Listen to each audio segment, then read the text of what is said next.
Hey, welcome back to another HVAC Success Secrets Revealed with Thaddeus and Evan, where we have good conversations with good people, and any good conversation is worth having, even sober, because it's 10 o'clock in the morning, and yeah, we're not going to have drinks right now. Coffee this morning for me, so. Oh, What? I'm hearing. Right, here we go. You might have an echo because you're not wearing your headphones, by the way. I had YouTube open and it was playing on there too. Gotcha. All right. Want to welcome to the show Stacy Fore and Stephanie Gorton, both returning guests. Obviously, with the stuff that came out yesterday regarding sexual harassment, we thought it was very important to be able to speak to it, deal with it, have conversations around it, and be very direct about, as leaders, inviting people into our organization. What does that look like? How do we step up and stand up for our team? How do we step up and make sure that our team feels comfortable coming to us to address anything, whether it's with clients, whether it's with vendors, whether it's with other team members? Being able to handle sexual harassment is obviously a very important issue. And two people who are incredible advocates for women in the trades and making sure that they are well taken care of, and two very strong voices for women in the trades as well. So thank you so much for joining us on this early morning and making time for it, and being able to address something that could be a touchy subject for some people. Mm-hmm. Morning, guys. Thanks for having us on. Yeah. And looking forward to. Hey, Stacy. We forgot she had a delay. Yeah. Looking forward to digging into this and talking about it like the way it happens in real life. Mm-hmm. And the thing that talking about the behaviors, right, and how it really affects everyone, right, from the bottom to the top to the bottom, and really, how can we be an advocate not for change but for transformation? It's to have these conversations still in 2023. In my opinion, we still have a long ways to go, but we're getting better, and continuing to have these conversations is only going to enact transformation inside the realm of what we're dealing with. So in case anybody is unaware of Stacy and Stephanie, so Stacy is the co-owner of Cultural Play down in Oklahoma, and Stephanie is I don't know your exact title, Stephanie, but head honcho, head cheese at Energuy down in California. So I'm happy to have you guys on. One topic that I know, Stacy, you really wanted to get into, just kind of the ethics surrounding, coaches, right? And individuals, people, business owners, you name it, right? And when it comes to certain instances of this nature. So walk us through what you have on your mind in regards to that.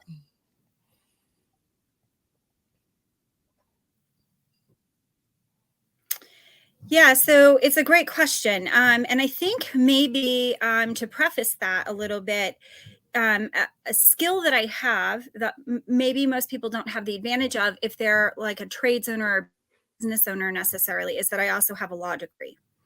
And so I have this training in the background of my head that is always legal minded as well. And then, of course, on top of owning the business, I'm a certified recovery coach. And ethics are everything. I don't even know how to stress that. When someone is trusting you to have, to learn from you, to help guide themselves in their own self-development, and that's really all coaches do. Our job is to ask clarifying questions so that you can find the answers yourself and help yourself make better choices or life development skills. When someone's trusting you with that, you have the highest level of integrity obligations to those humans. You're helping them make critical life decisions for themselves. And oftentimes those decisions are not just impacting them, it's impacting people around them, their families, their children, their very lives, sometimes like life or death decisions. And so the integrity that has to come with that has to be spotless. There is no wiggle room for me on that at all.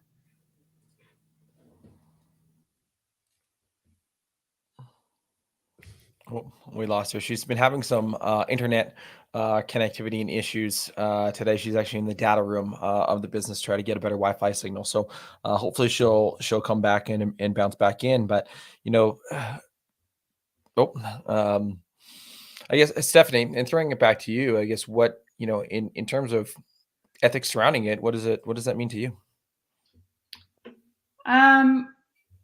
You are in charge as a leader of you picking up on, well, being present enough and knowing your people enough to pick up on when they're uncomfortable with something.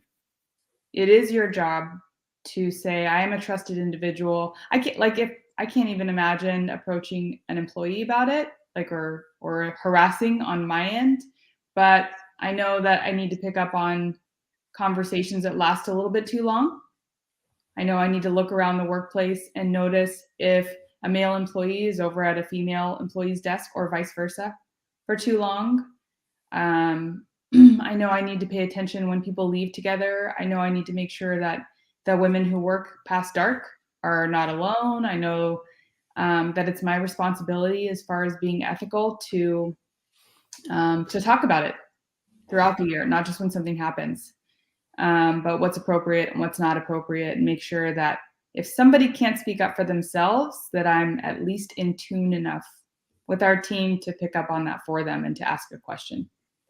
And then to, I think, do exactly what Stacy would do or has done, is to be the strength for her team, confront that individual and stop the behavior immediately. I know she made a comment about whether or not somebody thought she was handling it the right way or the wrong way. I can tell you that would be different for everybody, the opinion of how that was handled. But I can tell you that her anger and her frustration was completely justified for being upset about, and I don't know how the entire situation unfolded, but I do know that as a leader, you need to be a shepherd over your people and teach them how to be aware of and how to recognize situations and set the tone for culture within your organization. I guess in starting at, I mean, there's a lot to go down on that in terms of, I guess, starting at the beginning. In what does it look like? Yeah. That's, I think, probably the most apt part to go to. And we were talking before and getting prepared for this. Oftentimes that sometimes females don't recognize it, and also men don't recognize it, that it is a form of sexual harassment. And now, obviously, there's certain examples where you're like, okay, that definitely is, but there's a lot of gray area within that. And so, I guess, walk us through what you see in terms of sexual harassment and what it looks like before it becomes blatant. I would say that in my personal experience, if you feel at all uncomfortable with what's being asked of you, because your boss can walk up to you and say, the boss that you want to get close to, that you want to have a positive relationship with, you want to be healthy, you want to get to know him, from my perspective personally, and that could be a very healthy thing. Currently in Energy, it's a very healthy thing for me to have relationships with the males that I work with, and it ends up always being positive. I've never been made to feel uncomfortable. But in previous experiences, it's been like, oh, hey, boss name, can I talk to you about something? Yeah, let's go grab a drink after work. That's fine if you feel comfortable with that. But immediately I knew I felt a little bit of like heat in my chest. And at 21, I think at that time, I didn't feel comfortable enough to say, that's inappropriate. I'm not going to have a drink with you. Or I just don't feel comfortable with that. No, thank you. I literally felt like, and not that he was forcing me, but it started with, I feel like if I don't, he's going to be like, oh, you're a prude. Oh my gosh, she can't even have fun. But because right then I realized, oh, my body got hot and I felt uncomfortable, because in the office before that, what I dismissed as like harmless comments. So you guys can say to another woman, and I want every man to feel completely safe as well, to say, wow, you look really nice today. That's a comment and it's a compliment. And everybody should be able to say that. But whoa, damn, you look good. That's different. That is different. It has a different intention behind it. And I knew it when I heard it. I just thought at 21, you think, okay, maybe that's just the way they talk. Maybe that's just the way it is. Maybe I'm being too sensitive. And instead of saying, excuse me, what did you just say? Why would you say that? Then, like, can you rephrase that? Why don't you be a little bit more professional? I didn't have the confidence to say that at that time, at that age. So I just smiled and laughed it off. Like, I didn't feel right saying thank you because I didn't want it and I didn't welcome it. But I also felt like I was going to start a problem and maybe lose approval if I said, hey, that was inappropriate. And those comments continued, like, send Stephanie up to talk to them. They'll be much more amenable or agreeable if they see her face and not mine. Okay. So then you're like, do I say something about that or do I not? And then you get a text after work outside about non-work stuff when you haven't really developed a safe relationship with this male. And it does happen that you do develop friendships. And then you guys know each other's kids and spouses and whatever, and it's positive. But then, oh, hey, I just forgot. I wanted to tell you something at work. Okay, so then also, by the way, your hair looked really nice today. Also, I love that dress on you. Also, whatever that is. And you're like, I don't know what to do with that. And then what you're telling someone kind of is like, I'm not uncomfortable with that. It's okay to keep going. And then the guy will end up saying like, well, you didn't say anything. Mm-hmm. You obviously wanted me to keep doing that. So I think I wish that I would have had the confidence at that time, just at that comment to say, how about you rephrase that? That makes me uncomfortable. And that usually stops men in their tracks. Always. Yeah, like, 100%. I'm uncomfortable. No, thank you. Right. I'm curious then in maybe Stacy, in either one of you, for this, in looking at building that confidence up, and now obviously you're both at a point in your lives where you have the confidence to be able to speak up and advocate, for somebody that might not have the confidence to speak up and advocate.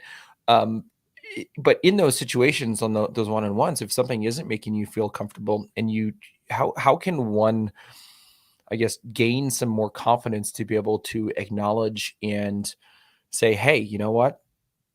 That comment really didn't make me feel that comfortable, and push back a little bit.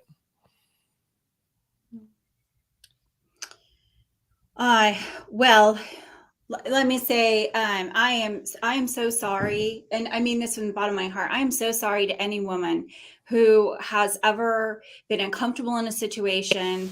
And, when we're young, we don't know, right? We haven't developed these life skills and lived long enough to play the real forward, as I like to call it. So to know the consequences of this or that. And so my heart just aches for women who have ever been put in that situation. I can confidently say I've looked back on self-reflection many, many, many times. I never noticed any unwanted comments, and really none even wanted, right? Like, that's just not who I am in the workplace ever anyways. But I just mean, like, I never noticed anything. Doesn't mean it wasn't there. It just means that I didn't recognize it at the time. It didn't make me feel uncomfortable, which I think we need to talk about that being the key here from a legal perspective and from an ethical perspective, because every human is going to be different, right? Stephanie and I are both women. We both are in the trades, but we might both have different feelings or uncomfortable levels in a conversation. And it's really okay just for women to say, like, hey, I don't know that I love that comment. Is there any way that maybe we could just not talk about what I wore today from now on, right? And then you give the person the opportunity to grow and change their behavior, and then hopefully you move on and this never happens again. Having said that, I've never had that opportunity to grow and learn from confidence. I just basically had a dad who told me, my dad just taught me how to whoop people's asses. Like, that's what my dad taught me. I'm just going to be honest. Like, he didn't teach me anything other. My dad was a Hell's Angel. If you wanted to hang with dad, you hunted, you fished, you rode bikes, and that was that. And if people mess with you, he had 2 daughters. He taught us how to fight, and that was just that. So my heart aches because I thought until recently that I had I thought, this is where it kills me. I thought that I had passed along that confidence to my staff. I thought that I was a good enough leader. I thought, I'm going to cry all because this has just been hard. I thought I was a good enough leader, and I thought that they knew I would take people at the kneecaps. And the fact that they still were shamed into silence kills me. So we're learning how to grow in confidence together, and how to recognize these signs and how to trust each other with truths that we can support each other in. I thought we had that, and that's okay that we didn't, but we are going to move forward together in a way that makes sense like this. No, the manipulation that exists from people who are in that predatorial position, unfortunately, they're effective at it, and they make up a story that more than likely isn't true. You know, in your case of saying that you were going to take action against them if they came forward. Obviously, that's not the case. The only action that you would take would be for them, not against them. But the justifying and the belittling that women feel like they need to do to protect themselves, almost to say, oh, it wasn't that bad, or maybe he didn't mean that, right? Similar to your story, Stephanie. It's heartbreaking. And, you know, I've got a young daughter, and I don't ever want her to be in that position where she feels like she can't stand up for herself and she can't speak, or speak for others and stand up for them if they don't have that confidence. I don't know if I actually have a question or a point to make after that, but it's heartbreaking. It is. Yeah, but I think it's we just present- need. I'm sorry, go ahead, Stacey. Sorry, Stephanie, go ahead.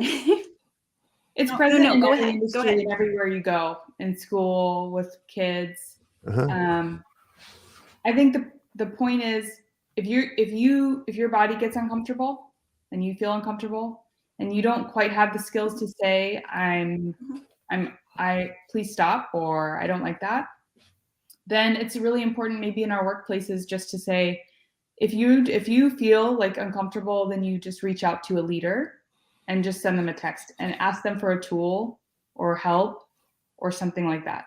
Because I don't think you can build the confidence overnight. Now, if I walk into a tech shop and they go, oh my gosh, is she going to manage our account? Hey, can we get a hug? Can we get a hug? I don't even feel threatened or bothered by that anymore. And that's me personally, like, from the, like, it's not belittling to me because I'm so confident in what I can bring to the table. But the moment that that's said, I speak up and I say something, I don't know, usually emasculating or like very blunt. And I find that once you say something very blunt, then immediately they are like, whoa, that's not the one to approach anymore. But like I said, it can be social media now, because now it's kind of confusing if somebody's in your DMs saying, hey, what's up? Nice to meet you.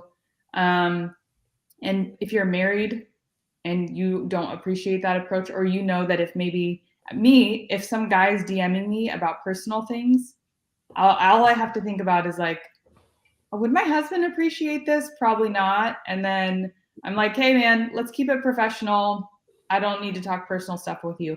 But for a 21-year-old or a 25-year-old who's never been in that position before, you need to recognize that if it's not about work, and if they're asking you personal questions, that your red light needs to go off. And at the moment, your body, you're going to feel it. You're going to feel hot and embarrassed and ashamed the moment that happens. For some reason, you feel like, did I do something to cause him to act this way? Did I invite this? Am I responsible for his feelings? Oh, I don't want to be mean. I don't want to say something back and like hurt his feelings. Well, then ask somebody for help. That's the out, because you can't build confidence overnight. We can't force you to say I'm uncomfortable. I do personally know that feeling when you're frozen. And then looking back, you're like, oh, I should have done this, or I should have done that, or like, I don't want to say anything now because it's embarrassing. And then, okay, so in the real life text situation, somebody's sending you text messages, and then the first response from a lot of women is like, I'm just not going to respond. and maybe he'll get the hint that I'm not responding. Okay, that's not working. And now I see his text and I'm like, I know that it's going to be something gross and I don't want to see it. Okay, I'll just block him. Like, it's everything but confront it. Mhm. Like, let me just try to minimize this, because you don't want to be linked to it. You don't want your name to be dragged through the mud. You don't want to really go through that. And then you got to go home and explain to your significant other all the stuff that's happening, because, and maybe you're afraid your spouse will say, what did you do to make him think that that was okay? So there are all these feelings that come up for women that shouldn't. Mm-hmm. But just because we are saying today, don't feel like that, tell him, hey, knock it off. Hey, dude, not in a million years. I am never going to sleep with you. Like, that's what I say. But not everybody can say that. Like, I'll be like, what did I say yesterday? Like, I'm not going to touch you with a 30-foot pole if you paid me tonight's Powerball winnings. Mm-hmm. Never. And they're like, they laugh it off. Mm-hmm. But I've never approached again. Normally, like, they're like, ooh. Mm-hmm. But if you don't feel like that, if you don't feel strong, if you don't feel confident, and if you don't want your name dragged through the mud, just ask for help. Mm-hmm. Just send a text. Just Well, go that to is- someone who you know is strong. That is some of the hardest things to do. And the other, ironic, I suppose, thing is when you do speak up like that, then all of a sudden you're viewed as a bitch or a prude or insert insult here, right? Like, and we had this conversation with Shreya as well when she was on the show back in January, I think it was, and that exact same thing, right? Where she stands up for herself, and that's what she gets labeled as back. And how is that fair? It's not. Like, it's a you're fucked either way. Yeah, go ahead, Stacey. No, I was just going to say, like, yes, you are. And so, so Stephanie's right. Just because we're saying, hey, listen, this is how Stephanie and I handle this. It took us a while, right? Like to get to a point where we're like, we walk in room as an example, as a funny example here for a second. And I want this to prove that just because we're advocating for women's rights does not mean that we are jokey. I'm the same way Stephanie is. I will walk into the shop. I own this place. I run this place. So I have no thin skin at all. You can joke around me and it's not going to bother me at all. But my responsibility is to make sure you're not bothering other people. So the other day I walk into the classroom and I'm hanging up the coffee cups in the morning to start the coffee, all the coffee that's in there. And I've got 4 or 5 guys that come in earlier. And there must have been a joke going on because I walked in on the punchline. And the punchline went something like this. Wouldn't it be terrible to walk around with a heart on for 24 hours? That was the punchline. And I looked at him and I said, that'd be awful. And they just all started. That doesn't mean I can do it with other people, right? It just means that for me, that wasn't offensive to me. But if I would have said, hey, listen, I don't really want to hear about your personal problems like that. That means no more, right? That means no more. But just because we're saying that doesn't mean that every woman or every person who's ever been harassed sexually or otherwise is just suddenly going to stand up and say, this isn't going to happen. So using those tools is really important, but you are screwed. I mean, I feel this way, like more so now than ever. I feel like you kind of are screwed either way. And so my encouragement to women listening to this is if you feel screwed either way, take the road of telling them off. Or take the road of asking for help, or take the road of having like a quick comeback at them to shut them off. Don't self-sacrifice. Because that's what happened. Self-sacrifice. You know, it's amazing. I got a phone call this morning. And the question was this. I mean, 60 text messages. Are you sure it wasn't mutual? And I'm not mad at this person. I actually think this person was trying to learn. I really do. I'm not mad at all. So if this person's watching, I'm not mad at you.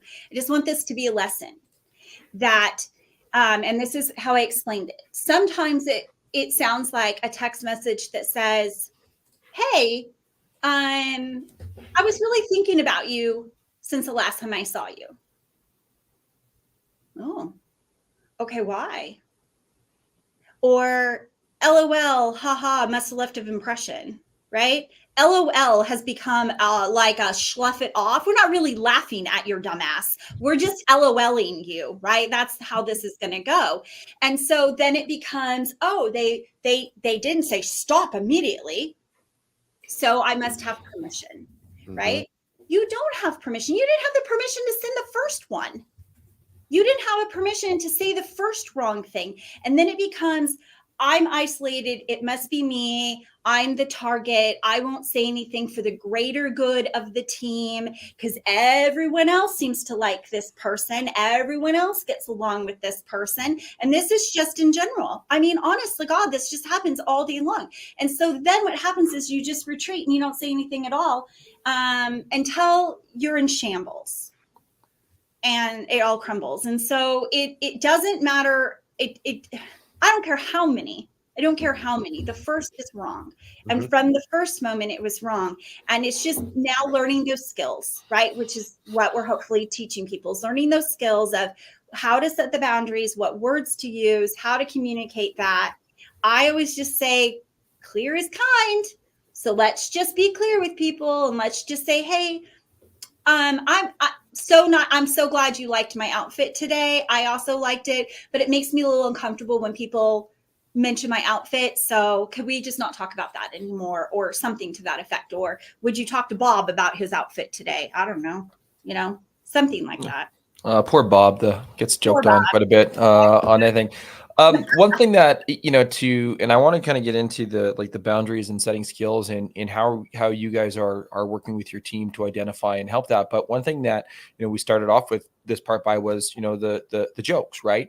And I think, Stephanie, you mentioned this yesterday, is that, the point isn't about saying, that men should walk on eggshells here with everything, right? That's really not part of it. And like Stephanie, you yourself, you've mentioned you've been part of some pretty lewd conversations that were funny, right? The idea is, what's not funny is when a woman is made to feel uncomfortable, unsafe, or make unwanted jokes and advances, right? That's this distinguishing area, between it, right? So I guess, Stephanie, walk us through your thought process behind that particular, comment, and how, I guess, there's more, I don't want to say defining lines, because it's very gray, right, on it, but I wanted to hear your thoughts on that. Well, if you're a woman and you have girlfriends, you've been a part of some conversations that are equally controversial. Like we have them, we joke, everybody jokes. It's inside of you. Yeah. Oh, heck yeah. Like, yeah. I mean, yeah, I'm not offended by a whole lot. My boundary is as soon as I feel uncomfortable. So if I think it's funny and we're having a conversation and there's a funny joke, a raider told a joke on a conference call, and it was, you like it at one point because he feels comfortable enough to be himself with the team. And then you're like, but you have to know your audience. If we were out at a bar and you told that joke in a group, it'd be pretty funny, but we were on a conference call. That's probably not that funny. Like, it's just being like that. So boundaries are when you feel uncomfortable. And I don't know how to explain it other than you get a guilty, shameful, hot feeling. Like, you shouldn't be doing that. And even if you feel like, I don't know if this is right or wrong, that's probably a good indicator it's not right. I have a very positive, healthy relationships with some males at work. And contractors alike, right? So I go in and there's a lot of talk and there's some jokes, and of course they've been like, that's what she said. And I try to beat them to the punch even, because I know it's coming. So I'm just going to be like, where's the that's what she said, guys? Like, I knew that was going to happen. But if somebody is DMing me or like, hey, I just wanted to tell you I was thinking about you, my immediate response is, that's uncomfortable. I'm a married person. I don't appreciate the comment, and nor do I want any relationship with you like that. So whatever you thought is not it. And there's no other way to describe it except for a combination of shame, guilt, embarrassment, and heat in your body that this is wrong. And that's where the boundary lies, and it's different for everybody. I really hate that one bad apple ruins it for everybody. So saying, oh, don't talk about my outfit. Like Stacy made that comment, whereas I probably would differ and I would say, talking about the outfit's fine. Talking about my ass is different. Mm-hmm. Don't make a comment on the shape of my body. I don't want you looking at it that way. Mm-hmm. Rather than saying, oh, you look great today.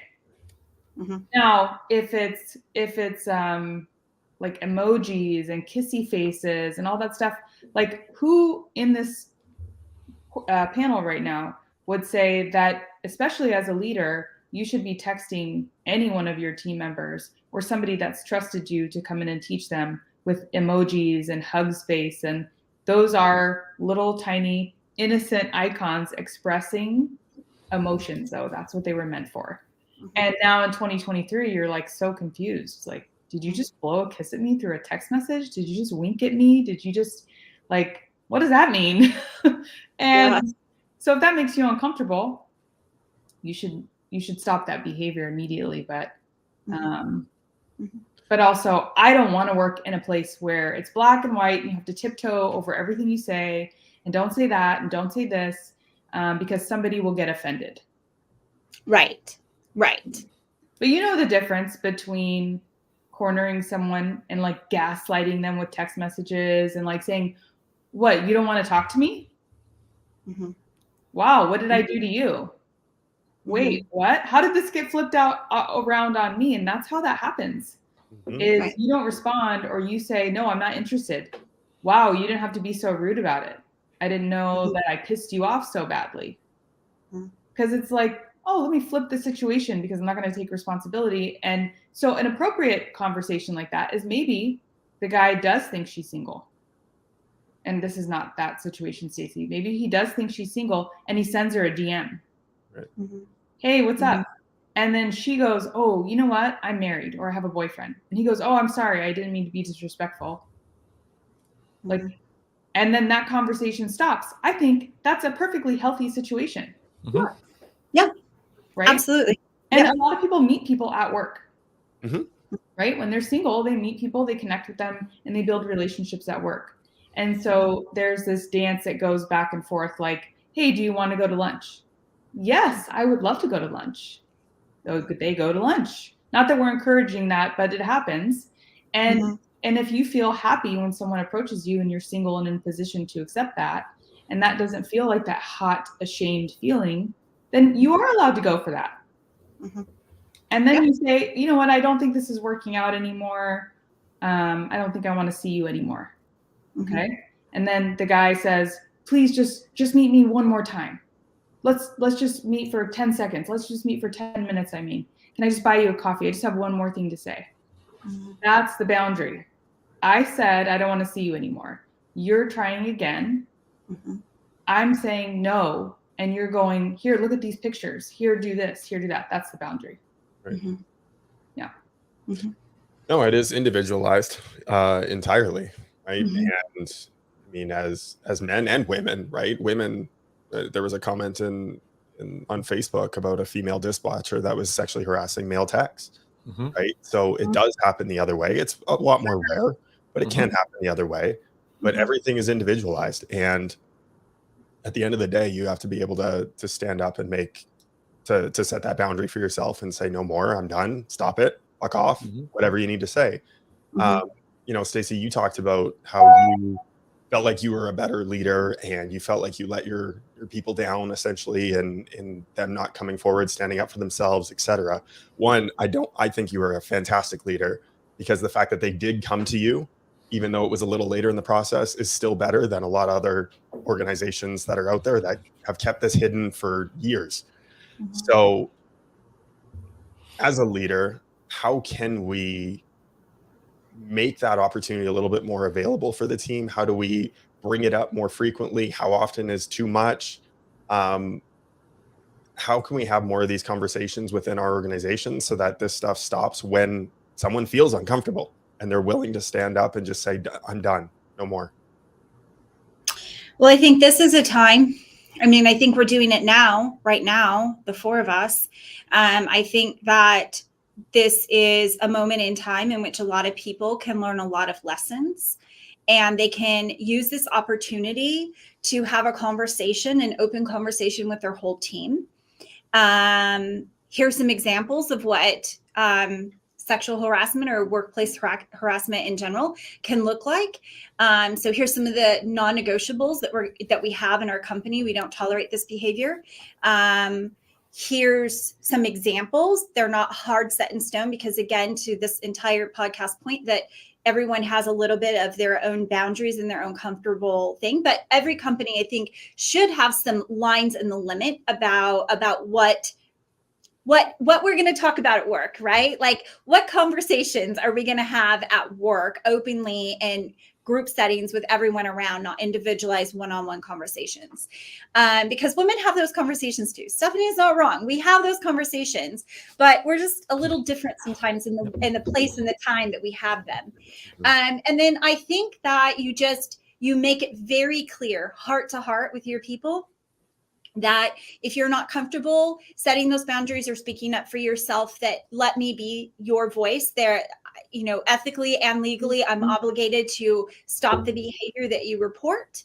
For anyone who's listening, you are legally obligated to take measures that stop the behavior from reporting. And listen to me, I want to make this very clear. Stop these investigations. Stop them. They're not legally required. Just stop them. Stop having a bunch of people at the table hashing out who was wrong and who was right. Listen, you go and you say, this was said. It's making this person uncomfortable. It's not going to be tolerated. End of story. Don't let it happen again. And then we're kosher, right? And then it's going to take more men than it is women, because my stance is if women could change it, we would have already. So it's going to take more men than women recognizing the behavior and having one-on-one corrective conversations about the behavior they see individually with the people that they see it from. And that doesn't mean like, hey, I'm going to fire you. That means like, hey, I heard this. And I'm wondering if that was the best opportunity, choice of words, or circumstance in which you should have applied that conversation.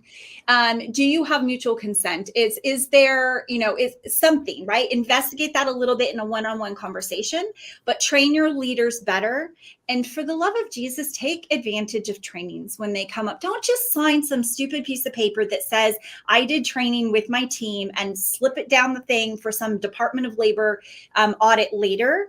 Don't do that. Actually have the trainings. Actually give human beings the opportunity to learn right from wrong, instead of saying you taught them. Because if you say you did and you didn't, and they slip, it's as much on you as it is on them. No, I was just going to say that investigation part, Yeah. like it's the same thing as the woman that was raped and them blaming the fact that she was wearing a short dress or a skirt. Like, it's absolute horse shit. It's never invited. Mm-hmm.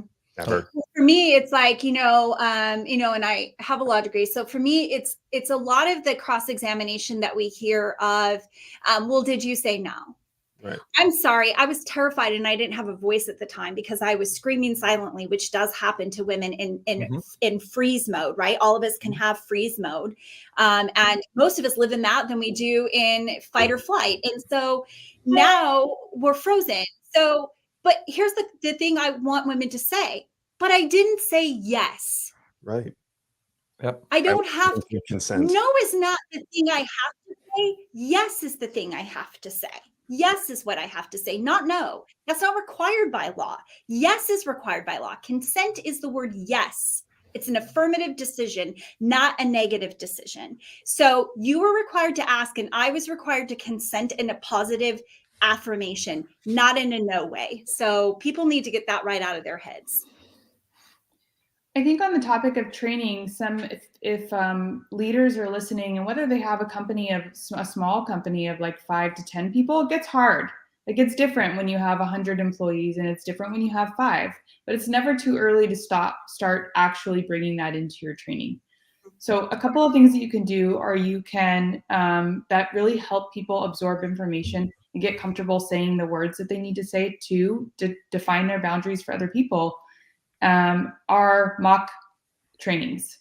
Like you will say something to your team members and then have them recite it back. And of course it's going to be awkward, but if you have a team of 5 or 6 people or 100, then you can still do that. You can still say, let's differentiate. So let's not make all sexual harassers predators. And that's not true. Sometimes it's unintentional. How do we differentiate? How do we not make people afraid to get fired because they said something they didn't really mean or they didn't even think through, right? Not all forms of sexual harassment is predatory.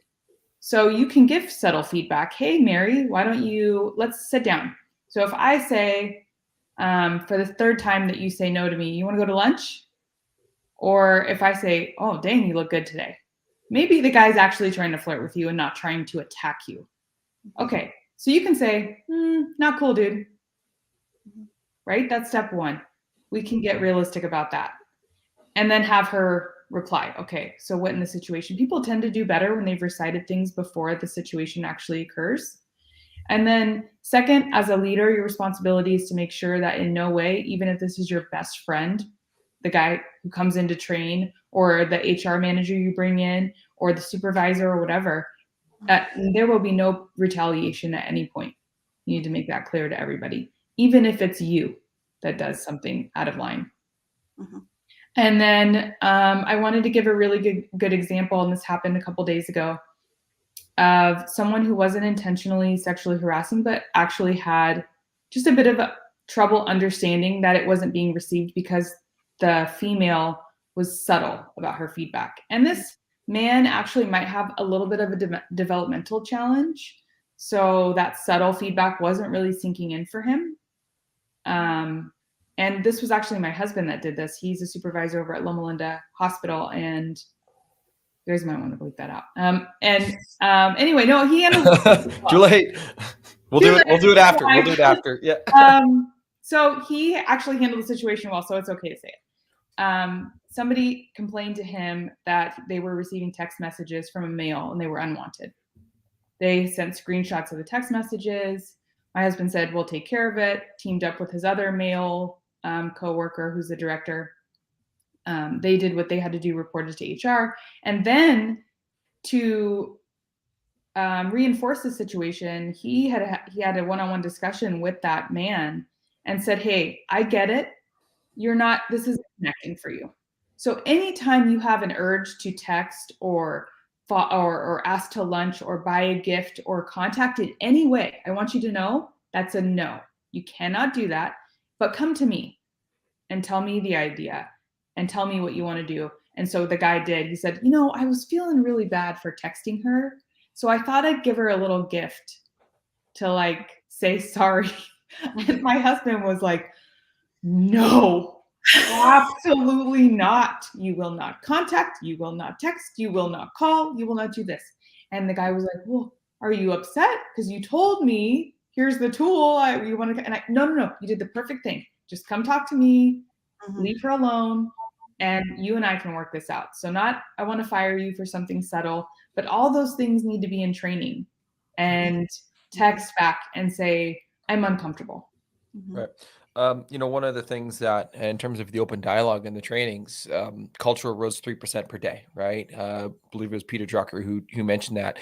And so when we don't talk about something, it erodes. I mean, that takes, if you have 100% and it erodes 3% per day, that's 33 days that it's gone. That's 6.5 weeks business days, right? If you're looking at 5 working days. So it doesn't take long for it to escape memory from somebody, right?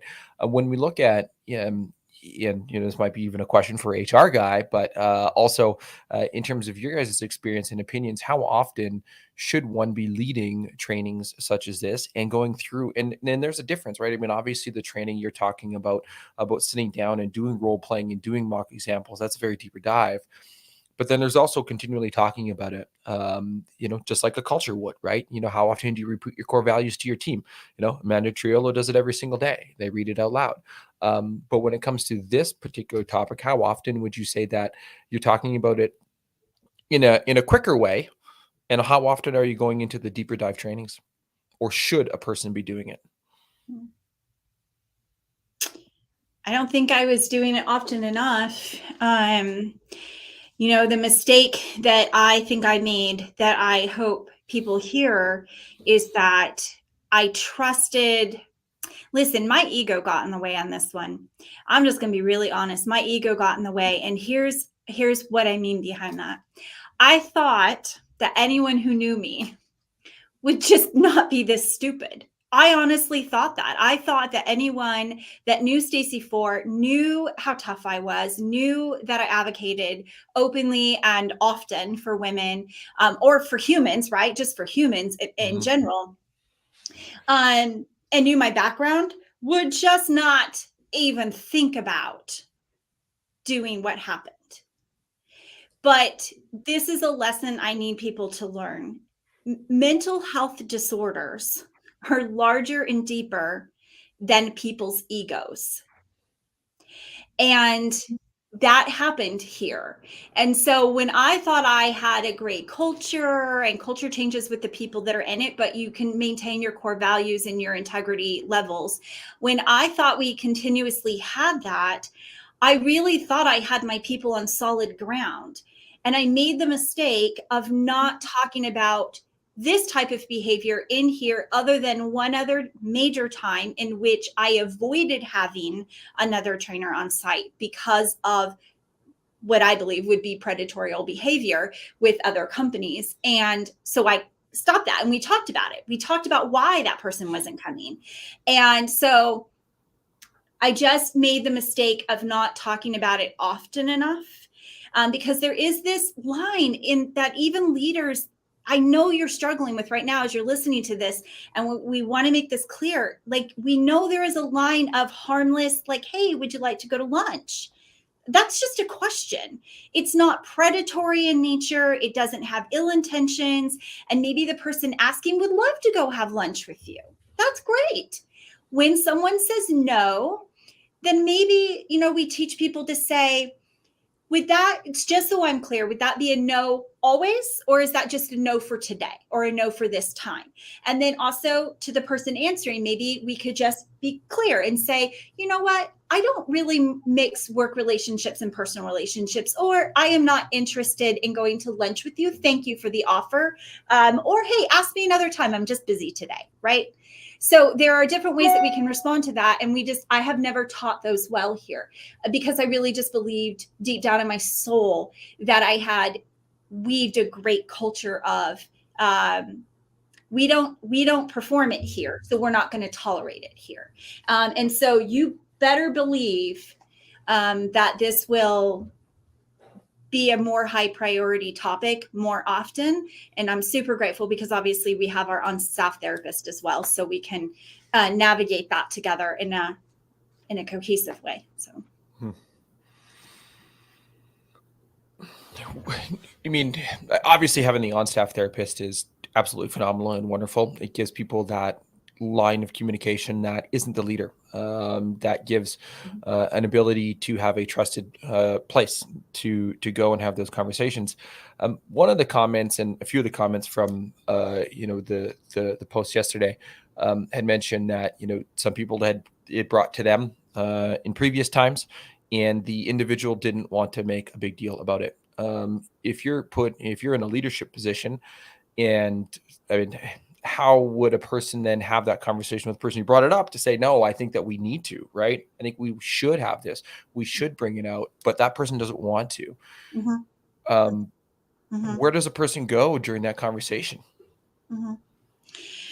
Well, I'm also an advocate of people telling their truth in their time. And so I want to make it really clear that if people are out there, anywhere in the world, period, if you exist and this is happening to you, the thing that's been taken from you is control.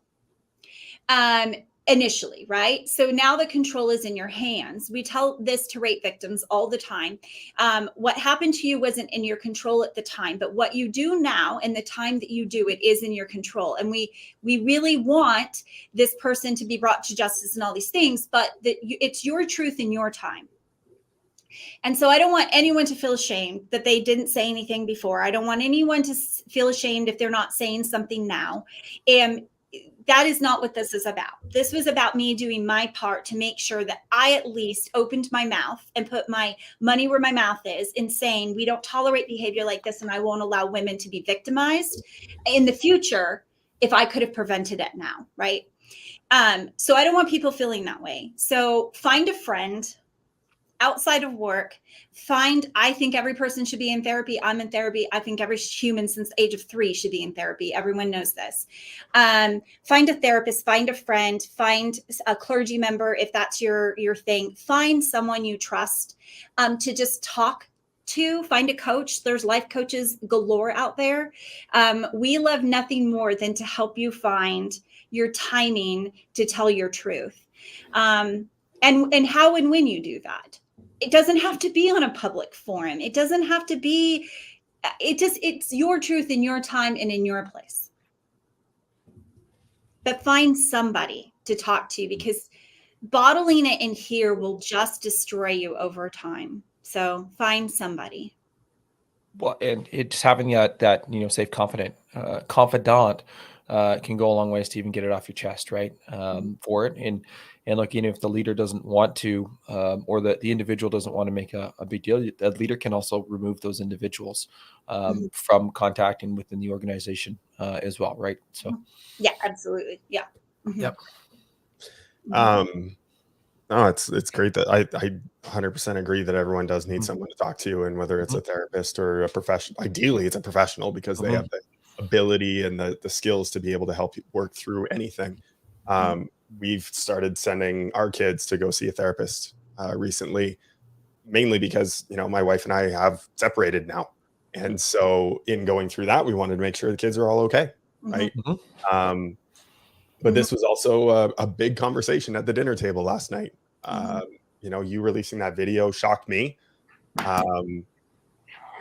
This individual happened to be someone that I never would have thought that this would have happened to. And it was interesting because the mother of the kids, she had talked about how she was in a seminar and they posted a picture. It was just a group photo of people. Like, pick out the predator. Who is it? You can't tell. Right? And that's the way more often than not it is. And this conversation with the kids, it ended up going on for probably about an hour and a half, that we dove into it and we talked about it and different things to say and different positions. And I had a very, very blunt conversation with my boys about it, saying that it is never, ever, ever acceptable to say that, to do that. If any woman is ever uncomfortable in that situation, you stop immediately. You can flirt, you can have conversations, but if they say anything about being uncomfortable, you stop it immediately.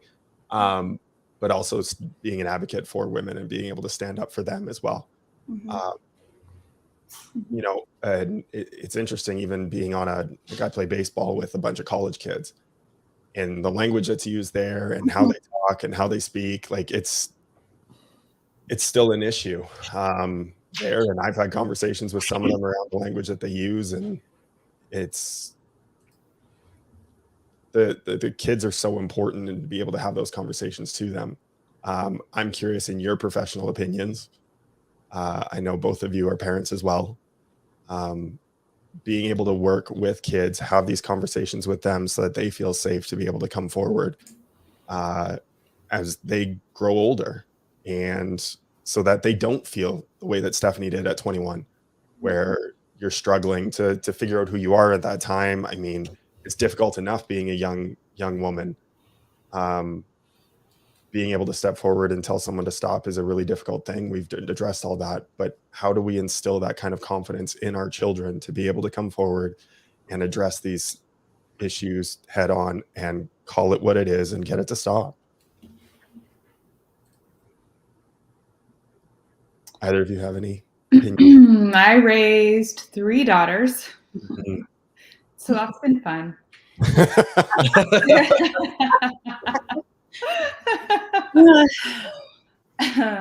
And because I know that feeling where you feel pressured and you don't know what to do and you freeze, like if you're making out with a guy and you're in high school and then he wants to go further and then you get that shameful, guilty, hot feeling where I don't think this is wrong, this is the right thing to do, but I don't know how to get out of it. Mm-hmm. I don't want to do this anymore. That's a tough situation to be in when you don't have the confidence. So because of I had been in that situation as a teenager, I very young, like 2, 3, as soon as you can talk, started like, if you don't, I never made my kids hug anybody they didn't want to hug. Mm-hmm. So come over here, give me a hug. And I would, if they would say, no, I don't want to. And then I would even get in like little arguments with my family. Oh, that's so rude. Why wouldn't you have them? Because I don't ever want her to think later when some guy says, just give me a hug, that you have to do that. So lots of interactions like that, lots of interactions like this is your body, and also interactions like you don't have to listen to the teacher when they tell you can't go pee. Like, I don't care, get up and walk out. That's your body. You have to pee, go.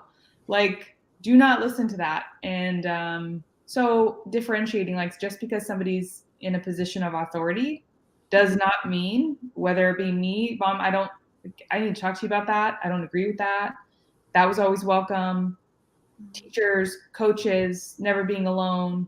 And so I don't know how personal we want to get out of this podcast, but by the time my oldest daughter was a senior in high school and she was deciding to do anything with her boyfriend at that time, she had in her mind set some rules and like boundaries. And I was actually worried for the boy. Like, I was like, oh, she's going to be calling the shots. And I even went as far as like telling my girls, you need to know your own body before some guy comes along and tells you what you like. Like, you know yourself first and you decide. And even being able to say, I like that or I don't. Mm-hmm. That's hard to learn. So very little was all those conversations. And even if it's a teacher, even if it's a coach, if you feel uncomfortable, I have your back if you say no. I don't care what it is. Well, it's recognizing and going back to that hot and ashamed feeling that you have, right? Yes. If you feel that hot and ashamed feeling, that's something that's wrong. Yep. Right. And recognizing that. Yep. I just taught my girls. I was honestly, Stephanie, I probably wasn't as communicative with my girls. I taught my girls like my dad taught me. It was the example I had in life. So I said, you get to tell them no, thank you once. And when they don't listen, you turn around and punch them in the nose. That's what you do. I just taught them, listen, don't start the fight, but finish it. that's how mama rolled growing up. Man, isn't that the truth that for young girls, I don't know, I don't want to dismiss how it is for young men, because I know that life is hard for all of us, learning and navigating ourselves and others and the world has changed so significantly in the last 20 years. I don't want to date myself here, but I'm going to be 50. So here we are. The world has just changed so significantly. But speaking from like a young female's perspective back in the day, it's really hard. Like, you want to be popular, you want to care like what people think, but you also want to be independent. You want the boy to like you. So like, how far do you have to go for the boy to like you? And then when can you say no, but still not be made fun of at school the next day? And it's terrifying as a young adult, because we're still learning the world and we're still learning ourselves, and our frontal lobes aren't connected. And so we're still learning truth and consequence. And I think when we say like, to your point about playing baseball or softball with college students, and their mouths and their language and the way that they talk is different. It's supposed to be different. Mm-hmm. Now, I want people to hear me. That doesn't mean assault or harassment is okay. Clearly, we've established that that's not okay. But it's supposed to be different, because babies, when they're born, aren't supposed to know how to walk. And 3-year-olds aren't supposed to know how to ride bikes. And college kids aren't supposed to know how to be 50. So at the time that they're learning all of these things, they're learning that the goal is that hopefully you've taught them good enough boundary setting and good enough ethical training in boys and moral training in boys that says, hey, when she said no twice, maybe she's a little uninterested, right? You don't violate someone's body ever. You never put your fingertips on someone's body without their permission. So hopefully we've set those so that harm, physical harm, and emotional distress is avoided in people. But their mouths are supposed to be different, right? They're learning. They say something and they get a response that teaches them that this is not okay. This is not what we're supposed to say, and they store that in their memory bank to play that reel forward later when it might come out of their mouth again.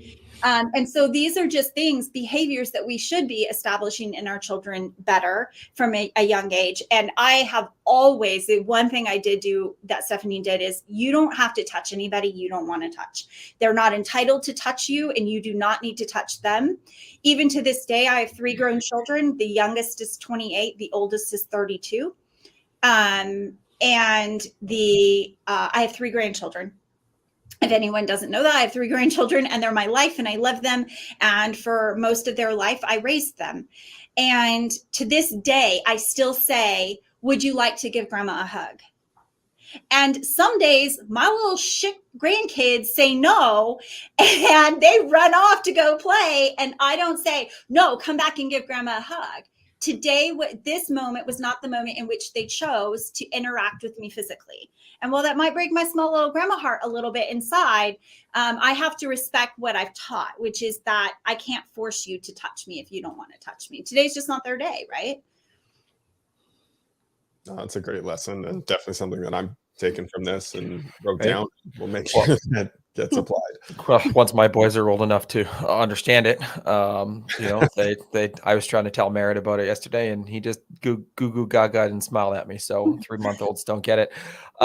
Cuddles now, right? Cuddles now. Right. But even the thing that yes is needed, not no, right? In that consent is, I think, a big takeaway to be able to say, hey, when we're teaching boys, this particular topic, that it's yes that is needed, right? You need to make sure there's consent. And if they do say no, thank you, or no, in any stretch, or shut it down, then you walk away, right? You remove yourself from that and don't continue to push it, because obviously they're not interested, and don't continue to go down that road. Mm-hmm. Yeah. A lot of the leaders, we can say all we want about teaching women how to recognize that hot, shameful feeling and do anything that's on your comfort level, your ability level to get out of that. And a lot of people use euphemistic terminology like, oh, I can't tonight or whatever. Get out, use whatever you have to, and then go talk to someone. But let's talk about the guys in the industry, because you guys are, 96% of the leaders, right? Mm-hmm. So I know that in my gym, I go to I don't go to like a Planet Fitness or anything. I go to like a powerlifting gym, and there are the majority of like bulky dudes there. Like it's a pretty masculine environment. There's always like heavy metal playing. There's like skulls and flags and pretty hardcore lifters. But the owner there, covered in tattoos, huge buff guy, puts out a huge sign in front of his gym. Any man caught DMing, harassing, messaging, approaching in this gym, any woman is going to get kicked out and blackballed immediately forever. Let them work out, leave them alone. And if I catch you doing it, you're done. So that's one approach. And then if you're running a corporation or a company like we work in, something that I know that the one time that I've ever brought a concern to my partners, and at the time they were, I was very new to the company and they were my bosses, and there were more senior managers at Energuy that didn't like the way I rolled in. And there was some pretty blatant harassment, like threatening, like harmful physical threatening, like sexual comments, even going as far as to post photos online on other people's walls of someone that looked like kind of like a porn star, and she had tattoos and had dark hair and dark skin, and he was telling people that it was me. And then he So all this stuff happened. I don't think it took the male leaders within Energy a full minute to address that. Like, there was no hesitation. They had my back. That guy got, legally, you have to like do all these steps in California, right? You have to warn and suspend and then terminate, and all those things happened. It was not, and they had a very long-term relationship with this guy.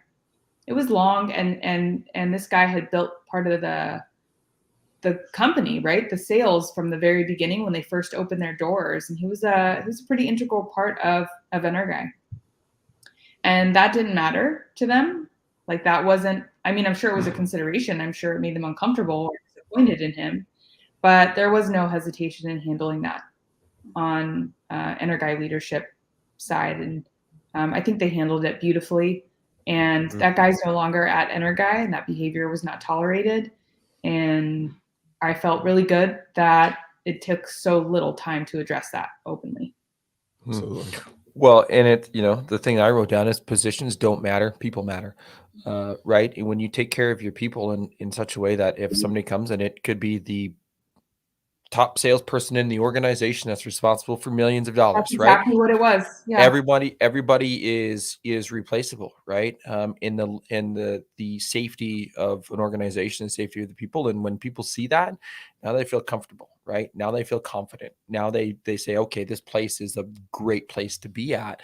And that's really building that culture of safety in an organization when you take care of your people. Mm-hmm. I'm curious, on this note, I mean, like, is there anything that, and that was a great example, is there anything that you want to say in addition to that to the male leaders within the industry? Yeah, don't tiptoe around it. Nip it in the bud. Like, have zero tolerance for that. That was blatant harassment. I had asked it to stop. I had complained about it. There was no gray area about that. It was completely unwanted and unprofessional, and it was harmful. And don't wait an hour. Don't wait. Clear your meetings right now. Like, stand up right then and take action. Everything dropped the way that was handled. There was nothing more important than making sure that stopped right then. And although we had to go through like the suspension process and all that, like, whatever steps needed to be taken were taken immediately. Yep. It destroys the point of standing up if you wait a week. Right. If you're doing the investigation, if you're asking questions, if you're doing all that stuff, like, if you see enough evidence, just terminate the person the way that is legal and get it over with and get that out of your company. So that's the advice. Like, right now, not in 3 hours, not in 4 hours. Handle it right now and make it known. Yeah. Well, this is, I challenge every single person that's running a business with inside that's listening to the show to have these conversations with your team. Have an all company meeting and talk about it, like today. Do it. Stacy, how about yourself? Is there anything that you want to say? Well, absolutely. I mean, take action immediately. Make absolutely nothing more a priority. And if you have questions, err on the side of caution. Ask a lot of questions. I think men in general could really benefit from asking females in their lives that they love and trust some really open conversations and questions, like if was there ever a time, would you mind sharing a time, or is there an example of things that you hear all the time that you consider a violation of your boundaries, or is there something in general that women suffer from a lot in unity that you would like to bring to my attention? Try and just see the other person's map view of life so that you can understand where they're coming from and how to best to handle that in your own life, personally and professionally. Ask some questions, but do it in a place where you're not also violating someone's privacy or comfortable setting, right? So seek out some strong females in your life that will give you that guidance, and ask those questions. And always, always, always ask someone, what would you like to see happen? Because just because someone reports bad behavior. And this is subject to, listen, there's some times where you just cut the person, period, end of story. You're just done, right? There is no suspension. There is no write up. You are out my doors and I'll see you in court. I dare you to stand up on a stand and say, I terminated you for abuse of humans. And I didn't follow the law. Like I'll see you in court. But there are times in which, he asked me out to lunch 3 times and I said no 3 times. Okay. Super understandable. What would you like to see me do, right? Like, how would you like me to handle this? I would just like you to ask him to stop asking me to lunch. Okay, done, fine, right? And as long as we do that and the behavior stops, problem solved. I love that question. That's a really smart question to ask. And it's Mm-hmm. super simple. Yeah. Yeah, it's super simple, because if we, like, there might be someone who's like, I'm tired of this shit and this, and then they go out and they're like, you're out of here. Just like, and I'm like, you're out of here. Then Well, triple play reference. Call triple play, right? yeah.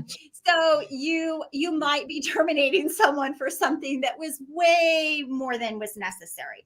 So, there's a thing, a thing that coaches do. And I really love this because I've heard a lot of this lately on TikTok. And I know that's a horrible thing to say, but I love it because I love TikTok. And I love it as a coach because we've been saying this forever. Do you want to be heard, hugged, or helped? Mm-hmm. And so I want to know what you need from me, right? Because I might just come over. I'm a hugger. So I'm just going to hug you and I'm going to love on you. But maybe you don't want to be hugged. Maybe you just want to be listened to for a second. And so that's how you're going to feel validated. And so sometimes people want something and you're assuming something else. So stop assuming and just ask the simple question. What would you like to see happen? Yeah. What about you guys when you're in a group of guys and you're hearing stuff go on? What advice do you have for men sitting around in that conversation at work or in a work setting? I mean, I guess it kind of look in the one-on-one conversations, right? Or in the group scenarios, if it's just a bunch of men, same thing. You go back to your group scenarios with a bunch of females. I think there's difference in knowing the audience a little bit there. I've sat in a not in a bachelorette party, but I was in the basement. It was when our firstborn was like 3 months, still breastfeeding. I had to bring the kid up and whatever. But I heard some of those, the conversations in there, and it's like, all right, just the same as when a group of guys get together. And so knowing that audience, but also when you hear something that is offside, that is just not right, it gives you that, that hot and ashamed feeling, because men get that too, to stand up and actually say something, right? With inside of it, like, hey guys, maybe let's not do that, right? Let's not talk about that. That's not right. That's not nice. That's not polite. Especially in a professional environment, you have to be hyper aware of that even more so than in just a group of guys. And to be able to actually stand up and to say those things, to have that confidence to be able to push back and like, hey, know what? She said no, right? Hey, you know what? I don't think that person really liked that much. Hey, that comment might have been a little offside. In really pushing that boundary to others, because that's really how it's going to enact transformation, is when more people actually start talking about it and actually make a stand and actually have public conversations around it. Yep. No, great points. For me, I lead with questions. Does it make you feel bigger to say something like that? Yeah, that's a good Right? one. Yeah. Yeah. Right. Even just as point blank as, why would you say that? And it, like I said, it does happen more with my baseball team now than it does with any kind of work environment, because we're virtual, right? And so it is like, we don't get that same level. But you're at events like Profit Rocket, and you're definitely at HVAC conferences, and everybody goes out together, right? Yep. Yeah, definitely. Yeah, it's, for me, it's been the questions. And that was actually something that I had learned from my kid's mom, that's because she's very open about it. She's bisexual. And so in learning about more of that community and how, I mean, as a kid, we used to always make comments of, oh, that's so gay, and oh, that's quit being a fag and shit like that, right? And understanding how damaging, harmful, shameful it was for me to say shit like that as a kid. And and it was her pointing out, like, obviously I'd stopped saying that a long time ago now, but even her Mhm. pointing out, like, asking the question, because at the time, guys on my baseball team were saying stuff like that. And, Mhm. I asked them for their advice. How do I handle this? Mhm. And it was leading through questions. And so that's been my approach ever since, in any type of hard conversation, is leading with a question, especially in that position where, more often than not, the reason they're making comments like that is because they feel like they're insignificant. And by making comments like this, their significance goes up by tearing other people down. And if you challenge that, it brings them back down again to realize that what they're doing is not actually helping them become more significant, but instead, or more significant, sorry, but instead bringing them back down to a level of reality, and understanding that tearing other people down is not the best way to build yourself up. Mhm. So, No, building Mhm. others up is the best way to build yourself up. yeah. Mhm. An old leader of ours talked about, there's two ways to have the tallest building in town. You either tear others down or you build yours up. And more often than not, you can build others up around you while doing that, and it's only going to elevate yourself in the process. So, um, yeah, that's always been my approach. I use it with my kids all the time. Anytime they're trying to tear someone down, that's the analogy that I use with them. Mhm. Um, yeah, I am curious though, Stacy, with what you shared around when someone comes to you and asking the question of what would you like to see done. At what point do you, as a leader, want to contradict that a little bit and push back to want to take more aggressive action if they're saying, you know what, I just don't want anything to be done. I just, I needed to talk to someone. Mhm. I needed to get it off my chest, but I don't want anything to happen. I don't want this to come back to me. How do you push back as a leader in that situation? Well, that's the hardest thing for me, because I feel like this is me and just my opinion of myself here, because I feel like I'm a really good listener, and because I feel like I'm a really good coach. Oftentimes, it's hard for me to separate Stacy Fore, the business owner and leader at Triple Play, and then Stacy Fore, coach, because I respect everyone's time and truth. I expect everyone's ability just to have a conversation, me ask questions, them come to their own conclusions, and then take their own actions. And I respect all of my clients' confidentiality. It's just something that's non-negotiable for me. But then then this happens, and you cross over into like Stacy Fore, you came into my house and took a shit, and I'm about to open up some wounds. So like, the saying, like, I'm from the south side of the hood, and like, I love Jesus and all those things. Like, that's me, right? Like, I will pray from you from the south side. Actually, I just got a t-shirt. It says, I will hide you in a trunk and help people look for you. Like, that's how I feel. So it's so hard for me. I don't know that everyone has that unique conflict within themselves. But I would say that when you ask someone a question and they give you an honest answer, you have to respect that. Now, there are times in which you cannot allow it to continue, right? If there's harm to self, if harm to others, I feel like even if you're not legally obligated as a mandated reporter, then you absolutely have an ethics to do so with your team. If this behavior could perpetuate and grow or spread based on inaction, then you do have some action to take. How you handle that, it can be very delicate because frankly, let me tell you something. As a leader, I would just lie and say I overheard it. I'm not even going to lie. Like, I'm not going to call the person out who told me about it. I'm just going to say I overheard your ass, and I'm not going to put up with it anymore. Or, one of our leadership teams observed this behavior. That's a great, more professional way than I heard your ass say it. But anyways, so I'm just going to be like the person who saw it, heard it, smelt it, tasted it, whatever. And then now you're going to have a come into Jesus conversation with me. I'm never going to throw someone under the bus. It violates all trust that they're going to put in you. And if you do that once, you'll do it over and over and over again in their mind. So then you lose that ability to have that connection with your people. It's why it was really, it was important to me that it was okay with my people. Their words, not mine. I want to be very clear about this. It was important to me that my people said it was okay for me to torch the earth. And you know what? It was very important. I feel like it was very necessary because now it stops, right? When it gets called out but swept under the rug, even, right? To step up when it was small and say, I'm not comfortable with this, stop it. Well, that may stop that situation, but it doesn't stop them from doing it again to someone else. And I want to be clear for the record, stop was a word. Right. Stop was a word. A lot, actually. Stop was a word a lot. And it didn't. It got worse. Right. Stop apparently translated into do worse, said more, get more egregious, be more obscene. So anyways, the point is I wanted everyone to know, like, I'm not out there telling other people's truths without their permission. Right. Scorching the earth was the word used, and permission was given to do so. No. Yeah.